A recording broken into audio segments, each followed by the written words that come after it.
Hello. Hey. Right, as you can see in today's title, we are going to be looking at the Florence Residences and whether is it the best deal in 2020. There's a reason why I say 2020 and not 2021, and now we are already stepping into 2022. Anyway, let's move on. So this is Florence Residences. Before I begin, as usual, disclaimer, whatever I say is only my own point of view and my own research doesn't represent anybody or any other people or company that I'm associated with. Okay, so let's move on. Okay, in my opinion, I feel that Florence Residences has been the best BUC, building under construction deal in 2020. So what do I mean? That means those options that were available back in 2020, I would say Florence Residence would have been one of the best that was in the market lah. And then let's take a look at why I'm having this so-called bold claim, because I've been, for those of you watching my channel, I've been saying this one not good, that one not good, and then some of you are saying, well, if everything is not good, then show us what is good law, then I'll show you law. Now I'll show you why I feel Florence Residences is a good one. And today's sharing shouldn't be too long lah. Okay, I think it's quite straightforward. Let's take a look at the map over here. I think about 1+2 years ago, when we first talk about Florence Residence, people will be saying, "Xiao Su Ulu, near MRT or not near MRT?" Why? Because Hougang MRT is here. Kovan MRT is here. Want to buy near MRT, you have these four guys over here. So why would anybody want to buy Florence Residences? Okay, even in fact, I think even this Tembusu over here could be even nearer to Kovan MRT. And then if you take a look, MRT here. So in the midpoint, actually Florence Residences is in the mid of nowhere. It's in the middle, just nice in the middle of these two MRT. If that's the case, why would I say Florence Residences is such a good one? Okay. Let's look at the analysis of the supply in the area. I've saved everyone the trouble of zooming into the respective development, how many units, and then I added up all these within a 1 km span. Total, we have 3,000 units, including Florence mega development, 1,004 units. Now we have a total of 4,659. And according to this radius, this is not too bad. After all, it's still less than 5,000, which is pretty much a threshold. Okay, in my own point of view. The land size, it is a huge mega condo, so definitely the land is huge. Okay, and then we compare, I pull out a few competitor, like I said just now, starts of Kovan, Regency, Residences, Melody, and finally also Florence Residences. Why are they important? Because we need to look at how old are they. This one is 206, 011, 15, 19, and this guy is probably about 4 years older than nearest competitor, which is Stars of Kovan. And let's take a look. Stars of Kovan actually did, I would say, did well. You can see the chart over here. It went up quite significantly. As usual, I only look at charts that are up to 2013. So this guy did pretty okay, decent. Kovan Regency, Kovan Residences, not exactly. Okay, and then Kovan Melody. So pretty much stagnant after 2013. But on the other hand, you see, Florence Residences move out like this. If there are so many competitors in the area, so why was Florence Residences able to command such a incredible performance? Okay, later I'll come back to this. Let's take a look at the performance of Stars of Kovan. I would say Stars of Kovan was a successful development, because you look at these guys, all are pretty decent, very, very good 6-figure profit. And in fact, if you look at the size of the units that were sold, they were not even that huge. In fact, these two guys are two bidders, and they're already making $200,000. Okay, only one profitable. That this guy, I think, somehow didn't just so at break even, not even break even price after it factored in buyer's duty. So definitely it's an unprofitable transaction. On the other hand, you have Florence Residences, haven't even TOP yet. You have already people profiting this amount of money. Whether is it subsale, or whether is it unit that was forfeited and then sold again, we do not know. But what we know that is that the prices went up incredibly. Okay, $200,000+. And it's not even TOP yet. Imagine this was done last year. And then today, imagine you buy something that's not even huge. It's just probably like a slightly larger three bidder in today's market.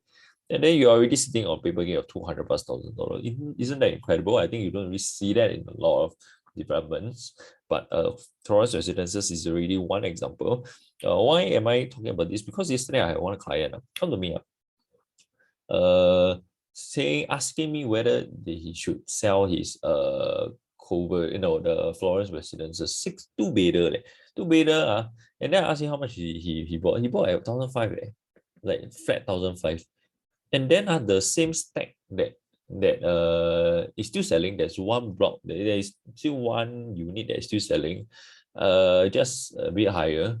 It's already selling this amount of this amount. So 300 plus almost 400 PSF gain for a two bedder.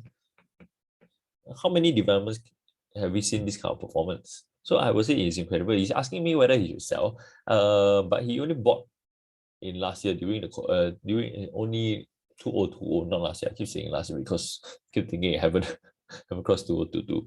Okay, so pardon me on that. 2020 we bought and then 2022 if you want to sell, it's only 2 years more, so he will incur SMBT. He asked me whether I should sell. I told him don't sell because he's keen to realize the profit but I think unless he got planned exactly or what to buy at that point.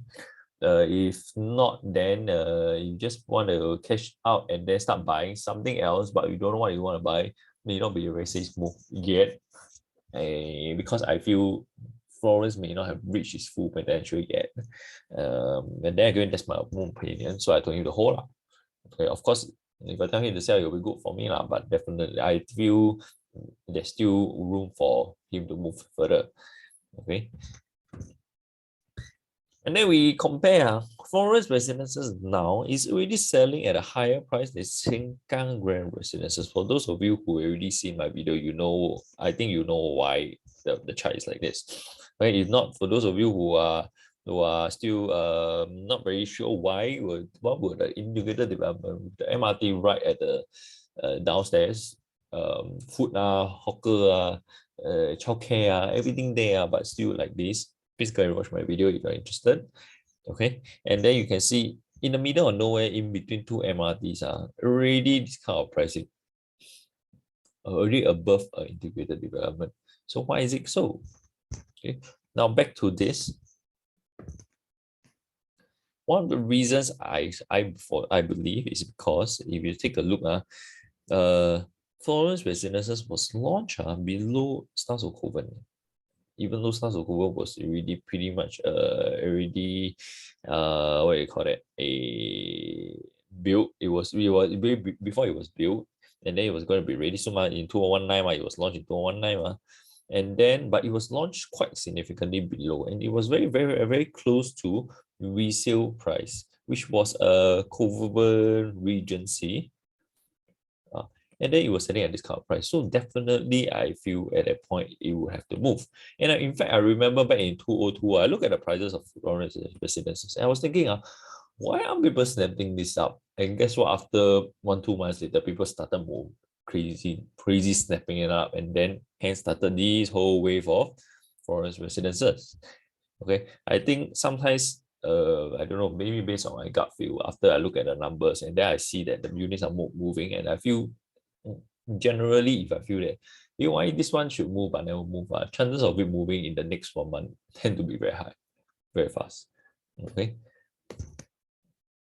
So does it mean that Florence Residences was very popular right from launch? Unfortunately, no. In fact, when they first launched, they only captured 54 sales. They say that only 200 units were launched, but I think it's just a way of marketing, making it sound not so pathetic. In fact, 54 units if you compare to this 54 divided by 140, 3.8% sold only So only 3.8% sold on launch day. Leh. Isn't that pathetic? That's even worse than maybe even Perfect 10 now. CCR. But doesn't mean that Florence Residence was a bad buy. Was it a bad product? So that's why a lot of people think that, oh, this development now 10% sold, 20% sold, it's not a good development because people don't buy, then must be not a good development law. And then you guess what? This one end up being the underdog. The price went up like this. How many people would I expected? Okay, for those of the majority of the public, I would say, most people who are not very into the numbers don't know where to get the info. They would think that, wow, this kind of location not good.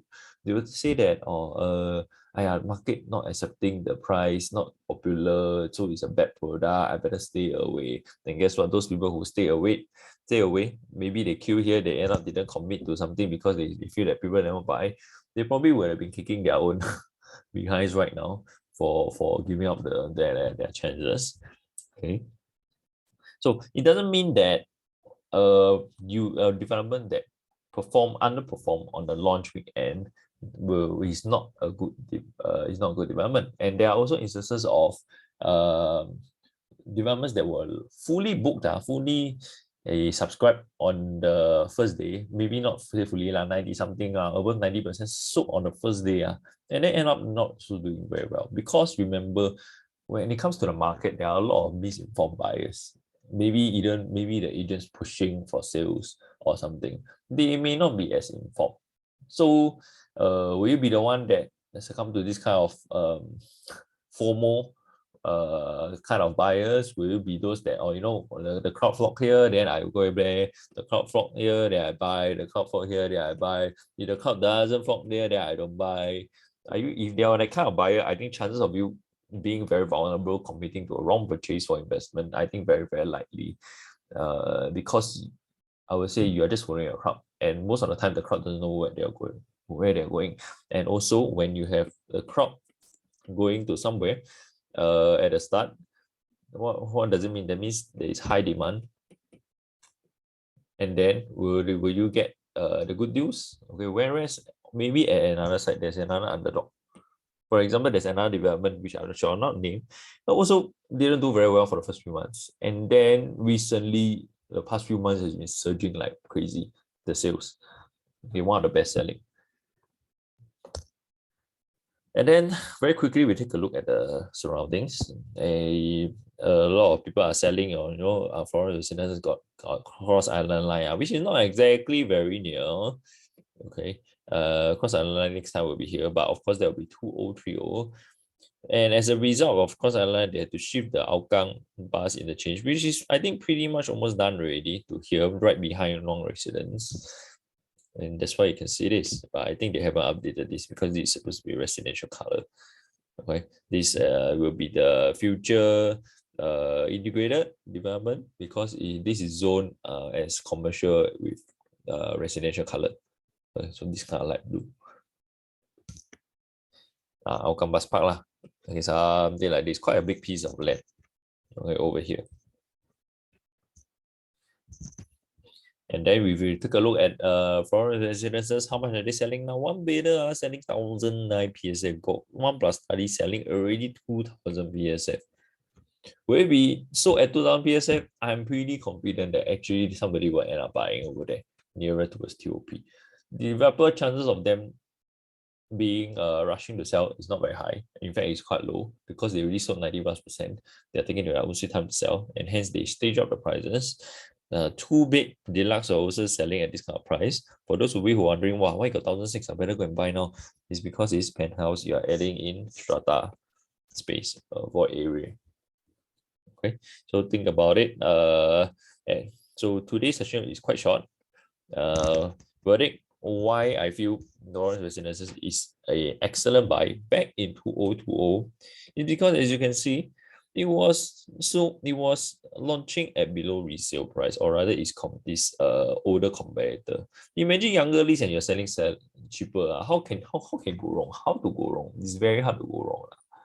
And hence, I think without a doubt, this guy go up. Okay.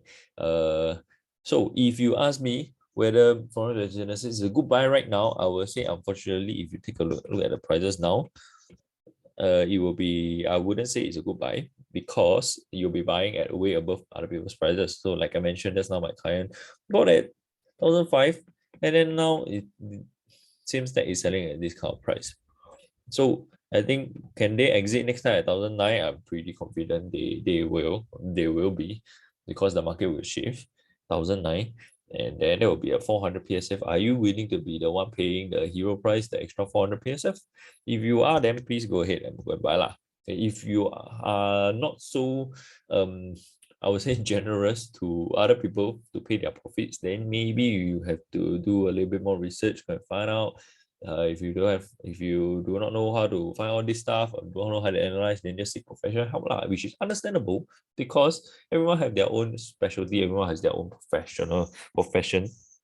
You cannot expect to be very good at some analysis in property since this is not your industry. Okay, so please, just because I feel that Florence is the best buy in 2020 doesn't mean that it is the best in 2022. Okay, please, this is not my intention to tell you that, oh, today my intention is not here to tell you, hey, please go and buy Florence Residences. I'm telling you why the example of a very good development that you should look into, how to spot a good development, supply pricing maybe don't have to be a location, as you can see, not near MRT, didn't launch to very good results on the launch weekend, but ended up being the true underdog in today's crazy market. So this is, I personally feel that this is not a good buy right now. But of course, if you're buying for your own family needs, I think it's a very nice condo, very nice mass market condo. There's a hell lot of facilities, 100+ facilities. So you can consider if you're just buying for the area, you really want to stay in that area, you love it, and you really like a lot very large condos with a lot of facilities. Okay, so that will be all for what we have for today. Any questions, you can just feel free to PM me for help. If you have any questions on trying to sort out which developments that may be more suitable for you or your husband. That will be all for today. See you guys. Bye bye.